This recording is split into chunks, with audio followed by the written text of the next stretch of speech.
జై శ్రీమన్నారాయణ. శ్రీమతే రామానుజాయ నమః. వెంకటాద్రి సంస్థానం బ్రహ్మాండే నాస్తి కించన వెంకటేశ సమోదేవో నభూతో న భవిష్యతి. శ్రీవేంకటాద్రినిలయ కమలా కాముకః పుమాన్ అభంగుర విభూతిర్నస్తరంగ యదుమంగళం అనే విధంగా భక్తులకి విశేషమైనటువంటి మంగళాశాసనాలు.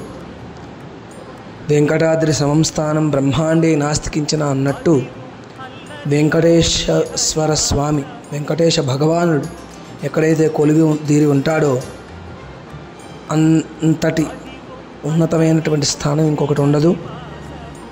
ఈ యొక్క కలియుగంలో వెంకటేశ్వర స్వామి సమమైనటువంటి భగవంతుడు ఇంకొకరు లేరు అనేటువంటి దానికి ప్రమాణంగా మనకి తిరుమల దేవాలయాల్లో చాలా ప్రమాణంగా, చాలా విశేషంగా స్వామి భక్తులందరినీ అనుగ్రహిస్తూ వస్తున్నాడు. ఇప్పటి వరకు హిందూ ధర్మం అనేటువంటిది నిలబడి ఉంది అంటే కారణము మనకి ఆ యొక్క ఆచార్యులు అనుగ్రహించినటువంటి ఈ యొక్క దేవాలయాలు, ఆ యొక్క ప్రమాణంగా చేసినటువంటి ఈ దేవతామూర్తులు. అలాగే అటువంటి ధర్మాన్ని రక్షించడానికి ధర్మో రక్షతి రక్షితః అన్నట్టు ధర్మం మన చేత రక్షింపబడితే మనం ధర్మం చేత రక్షింపబడతాం అనడానికి ప్రతీకగా ప్రతి ఒక్క గ్రామంలోని నగరంలోని దేవాలయాలు నిర్మించడం అనేటువంటి జరుగుతూ ఉన్నది. అలాగే మన హైదరాబాద్ భాగ్యనగరంలో కూకట్పల్లి పరిసర ప్రాంతాల్లో ప్రశాంత్ నగర్ కాలనీ మధ్యలో శ్రీదేవి భూదేవి సమేత శ్రీ ప్రసన్న వెంకటేశ్వర స్వామి వారు చాలా వైభవంగా వేయించేసి ఉన్నారు. భక్తులని చాలా విధాలుగా అనుగ్రహిస్తున్నారు. ఆ యొక్క విశిష్టమైనటువంటి ఈ దేవాలయంలో స్వామివారి యొక్క అనుగ్రహం వల్ల భక్తులు ఏ ఏ కోరికలు కోరుకుంటున్నారో వారికి ఆ కోరికలు అనేటువంటి సంపూర్ణంగా సిద్ధిస్తూ వస్తున్నాయి. అలాగా 2005లో సంకల్పించినటువంటి ప్రతిష్ఠింపబడినటువంటి ఆ యొక్క ప్రసన్న వెంకటేశ్వర స్వామి వారు ముందుగా ఒక్కరిగా ఏకాంతంగా విచ్చేసి ప్రతిష్టా సమయంలో విశిష్టమైనటువంటి ప్రమాణాలు కూడా మనకి క్షీరాదివాసంలో, జలాదివాసంలో, ఆ యొక్క ధాన్యాదివాసంలో కూడా మనకి ఈ యొక్క క్షేత్రానికి మాహాత్మ్యాన్ని కల్పించేటువంటి విధంగా స్వామి యొక్క నిదర్శనం అనేటువంటిది అప్పుడు జరిగింది.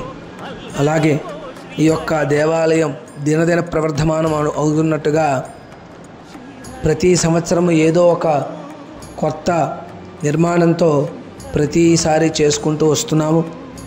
అలాగా ముందుగా మనకి విశిష్టమైనటువంటి దేవాలయం అయినటువంటి క్షేత్రపాలకుడైనటువంటి శ్రీ ప్రసన్న ఆంజనేయ స్వామి వారి యొక్క ప్రతిష్ట, తదనంతరం 2005లో ఈ యొక్క ప్రసన్న వెంకటేశ్వర స్వామి వారిని ప్రతిష్ఠింపడం జరిగింది. ఆ తర్వాత కాలానుగుణంగా స్వామి యొక్క విశిష్టమైనటువంటి అనుగ్రహంతో, విశిష్టమైనటువంటి శక్తితో భక్తులందరూ కూడి అందరూ శ్రీ ప్రసన్న వెంకటేశ్వర స్వామి వారికి శ్రీదేవిని భూదేవిని కూడా తీసుకొద్దామని చెప్పి సంకల్పించి మహామండప నిర్మాణము, ఆ యొక్క శ్రీదేవి భూదేవి ఈ యొక్క అమ్మవార్ల ప్రతిష్టలు 2014లో చేయడం జరిగింది. ఇంకా అక్కడి నుంచి చాలా విశేషంగా భక్తులను అనుగ్రహిస్తూ మన స్వామి చాలా నిదర్శనంగా మారాడు. చాలామందికి బ్రహ్మోత్సవాల్లో భాగంగా గరుడ ప్రసాదాన్ని స్వీకరించిన వారికి సంతానం, అలాగే ఇక్కడ ఎవరైతే నిత్య అర్చనలు, నిత్య ఆరాధనలు చేస్తున్నారో వారందరికీ విశిష్టమైనటువంటి అనుగ్రహము, సంతానము, వివాహము, అలాగే ఏవే కోరికలు కోరుకుంటున్నారో వారికి ఆ కోరికలు సిద్ధిస్తూ వస్తున్నాయి. అలాగా ప్రతి ఒక్క విశిష్టమైనటువంటి సంకల్పం ఏదైతే సంకల్పించుకుంటారో ఆ సంకల్పాలు అనేటువంటి సిద్ధిస్తూ వస్తున్నాయి. అలాగే దేవాలయంలో కూడా మేము సంకల్పించినటువంటి ఆలయ పాలకవర్గం వారు సంకల్పించినటువంటి ప్రతి ఒక్క కార్యము విఘ్నం కలగకుండా నిర్విఘ్నంగా జరుగుతూ వస్తున్నది. అలాగే 2021లో సంకల్పించినటువంటి విశిష్టమైనటువంటి మహారాజగోపుర నిర్మాణం కూడా జరిగి 2022లో మహారాజగోపుర ప్రతిష్ట చుట్టూ ప్రాకారము చాలా వైభవంగా స్వామి మా అందరి చేత చేయించుకున్నాడు. అలాగే తదనంతరం 2022, 2023 ఆ యొక్క నిర్మాణం అనేటువంటిది పరిపూర్ణంగా జరిగి కాలనీ యొక్క ప్రారంభంలో మహారాజద్వారాన్ని చాలా వైభవంగా నిర్మించి ఆ యొక్క స్వామి యొక్క దర్శనానికి విశేషంగా విచ్చేయడానికి మార్గదర్శకంగా తలమానికంగా స్వామివారి యొక్క విశిష్టమైనటువంటి రాజద్వారం అనేటువంటిది ఏర్పాటు చేయడం జరిగింది. ఆ యొక్క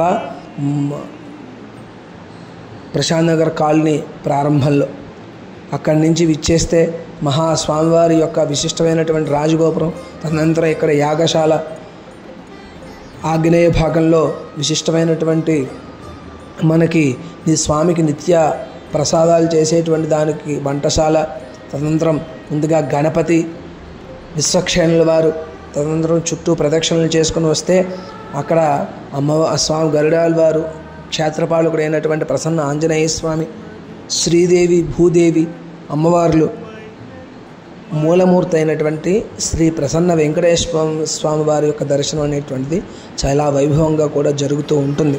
అలాగే ఆలయ ఈశాన్య భాగంలో పుష్కరిణి కూడా ఏర్పాటు చేసుకొని చక్ర స్నానాదులు, వసంతోత్సవాలు మొదలైనటువంటివి కూడా చాలా వైభవంగా చేసుకుంటూ వస్తున్నాం.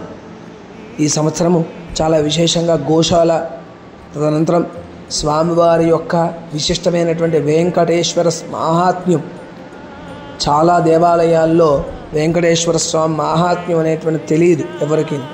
దానికి కళ్ళకు కట్టేటువంటి విధంగా వివిధ రకాలైనటువంటి చిత్రరాజాలతో ఆలయం చుట్టూ చాలా వైభవంగా ఆ యొక్క చిత్రరాజాలను ఏర్పాటు చేసి ఆ చిత్రాలలో శ్రీ వెంకటేశ్వర స్వామి వారి మహాత్మ్యాన్ని కళ్ళకు కట్టే విధంగా చేయించడం జరిగింది ఆలయ పాలకవర్గం వారు. కావున ఇంత విశిష్టమైనటువంటి దేవాలయాన్ని భక్తులందరూ చాలా విశేషంగా తండోపతండాలుగా విచ్చేసి స్వామివారి యొక్క దర్శనం చేసుకోవాలి. ఎందుకంటే తిరుమల లాంటి దేవాలయాల్లోని స్వామి స్వయంభూగా వెలిసి మనల్ని అనుగ్రహిస్తున్నాడు. అటువంటి దేవాలయాలకి వెళ్ళాలి అంటే ఎంతో ప్రయత్నం కావాలి, ఎంతో నిరీక్షణ ఉంటే కానీ ఆ యొక్క దర్శనం అనేటువంటిది జరగదు. భగవంతుడు ఎక్కడైనా ఉంటాడు, ఇందు గలడు అందు లేడని సందేహము వలదు అన్నట్టు, ఎక్కడైనా సర్వాంతర్యామి అన్నట్టు స్వామి అన్ని దగ్గరలో ఉంటాడు. అందువల్ల వెంకటేశ్వర స్వామి కలవు వెంకటనాయక అన్నట్టు కలియుగంలో స్వామి ఆరాధన చేసుకోవాలి. మనకి దగ్గరలో విశిష్టమైనటువంటి అనుగ్రహాన్ని కల్పించేటువంటి స్వామి మన యొక్క కాలనీలో వేంచేసి ఉన్నారు.